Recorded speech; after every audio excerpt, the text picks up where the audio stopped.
Kapitola Kryštál, ktorý odhalil puls svetla.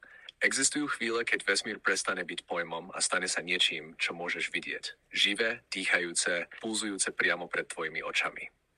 Stalo sa to v tichu auta pri mori, keď sa slnečné svetlo odrážalo od hladiny a na spätnom zrkadle visel brúsený kryštál. Jednoduchý predmet a predsa dokonalý nástroj.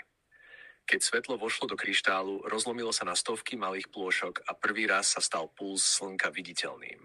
Nie metaforicky, nie vymyslene. Viditeľne, stabilne, rytmicky, nepopierateľne, živo. Pri pohľade jedným okom, len pod presným uhlom, svetlo urobilo niečo výnimočné. Zosilnilo, potom zoslablo, znovu zosilnilo a opäť zoslablo. Ako tlkot srdca, ako dých, ktorý prechádza bytím z ohňa. A pri každom pulze sa farba menila. Zelená, červená, modrá, žltá.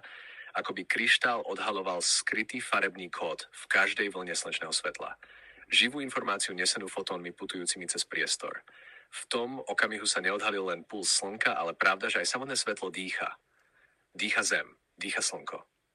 A priestor medzi nimi vibruje. A človek, ktorý je dostatočne tichý, dokáže vidieť rytmus stvorenia. Nebolo to optické kúzlo, bol to dotyk vedomia, geometria svetla. Vyladenie, zosynchronizovanie medzi pozorovateľom a živým polom okolo neho.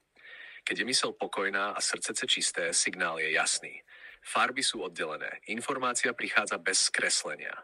Keď je však vnútorné pole zahmlené, to isté svetlo stráca jas, rovnako ako ľudské vnímanie stráca pravdu.